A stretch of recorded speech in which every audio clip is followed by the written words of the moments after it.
Bismillahirrahmanirrahim. Assalamualaikum warahmatullahi wabarakatuh. Halo, izinkan saya memperkenalkan diri terlebih dahulu. Nama Syaldi Adisa Muhammad Rafdi, Latsar CPNS dari Kabupaten Cianjur, Angkatan 2 dengan NDH 14 dari kelompok 2. Kali ini saya akan memenuhi tugas yang diberikan di agenda ketiga kali ini, di tugas 8 mengenai Smart ASN dan instansi masing-masing. Baik, untuk itu izinkan saya untuk melanjutkan terlebih dahulu.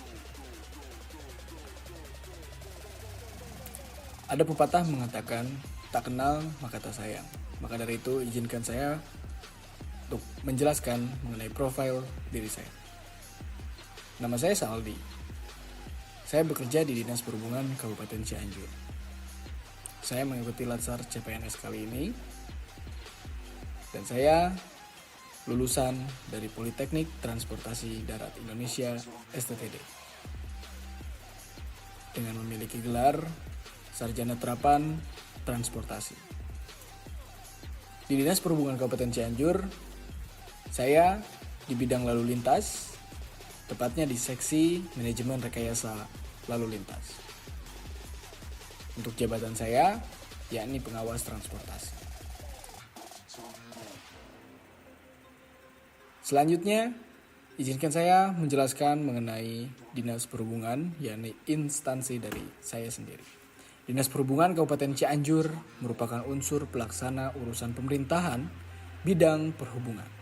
Dinas Perhubungan dipimpin oleh kepala dinas yang berkedudukan di bawah dan bertanggung jawab kepada Bupati melalui Sekretaris Daerah.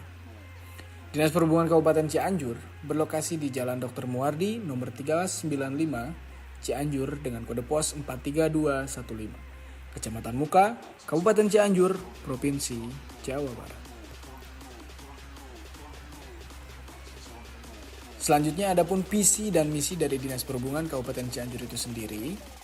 Yang pertama yaitu visinya, terwujudnya penyelenggaraan pelayanan perhubungan yang handal, berdaya saing, dan memberikan nilai tambahan. Selanjutnya ada misi, yakni mempertahankan tingkat jasa pelayanan sarana dan prasarana perhubungan, melaksanakan konsolidasi melalui restrukturisasi dan reformasi di bidang sarana dan prasarana perhubungan.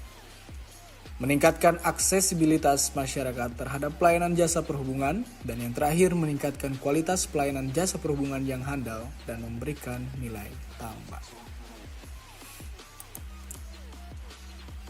Adapun susunan organisasi dan tata kerja Dinas Perhubungan Kabupaten Cianjur, di mana Dinas Perhubungan Kabupaten Cianjur dipimpin oleh Kepala Dinas yang dimana meliputi ada Sekretaris Dinas serta jabatan-jabatan penting lainnya yang ada di Dinas Perhubungan Kabupaten Cianjur. Adapun bidang pada Dinas Perhubungan itu sendiri terdapat 4 bidang, yaitu bidang sekretariat, bidang lalu lintas, bidang angkutan, dan terakhir bidang teknik sarana dan keselamatan. Adapun unit pelaksana teknis Dinas UPTD pada Dinas Perhubungan terdapat 4 UPTD, yaitu UPTD Terminal Rawabango, UPTD Terminal Pasir Hayam, UPTD Terminal Cipanas, serta UPTD Pengujian Kendaraan Bermotor.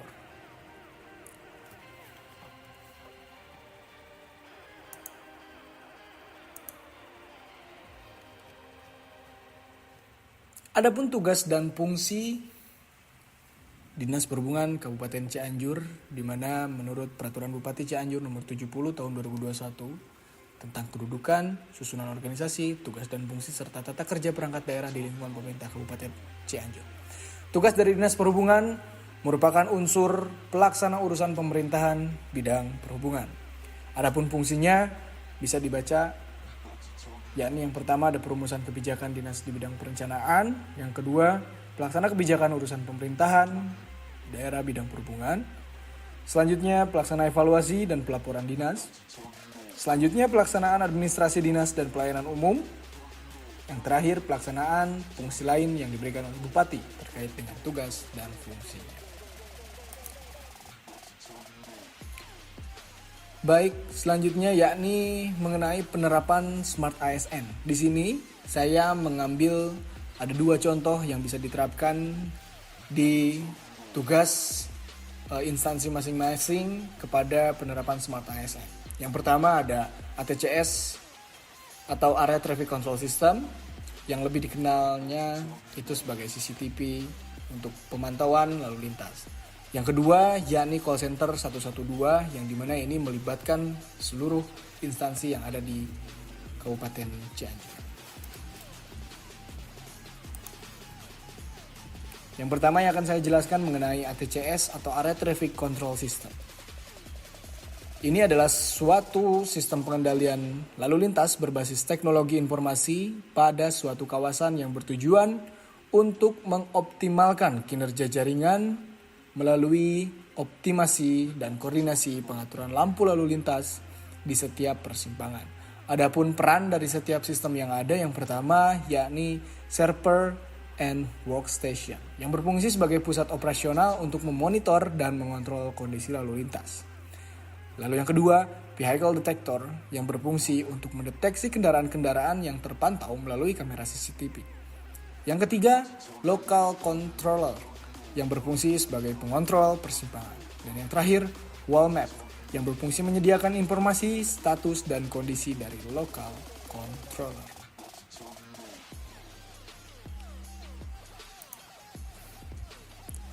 Selanjutnya, ada call center 112 atau bisa dibilang call center 112 Kabupaten Cianjur. Ini adalah suatu wujud nyata dari Smart ASN dalam memberikan pelayanan publik yang efektif, cepat, dan terintegrasi. Layanan ini tidak hanya tergantung pada teknologi, tetapi juga pada kompetensi dan mentalitas ASN yang mengoperasikannya. Tentu perwujudan Smart ASN di call center ini dapat dilihat dari berbagai aspek. Yang pertama, digital skills. Operator harus mahir menggunakan sistem call handling yang terintegrasi. Mereka harus cepat dan akurat dalam memasukkan data laporan, memverifikasi lokasi pelapor melalui GPS yang ada, dan mengalokasikan laporan ke tim yang tepat. Selanjutnya ada digital ethic, di mana laporan itu harus ditangani secara profesional dan objektif, tanpa diskriminasi. Semua tindakan harus tercatat dalam sistem sebagai bentuk akuntabilitas. Operator tidak boleh menggunakan platform digital untuk kepentingan pribadi atau menyebarkan hoax. Hati-hati. Selanjutnya, digital safety. Setiap ASN harus sadar akan pentingnya keamanan, harus waspada terhadap potensi ancaman, dan melaporkan setiap kejanggalan atau dugaan pelanggaran keamanan kepada tim IT. Dan yang terakhir, digital culture. Menjadikan pelayanan publik berbasis digital sebagai standar. Tujuannya memberikan kemudahan dan kecepatan bagi masyarakat. Ini menciptakan ekosistem kerja yang terintegrasi, di mana informasi dapat mengalir dengan cepat dan efisien.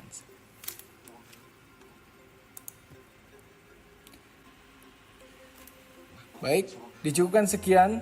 Mohon maaf apabila banyak kekurangan dan kelebihan datangnya dari Allah Subhanahu wa taala. Sekian, semoga di sini Saldi menjelaskan bisa memberikan manfaat untuk rekan-rekan semuanya.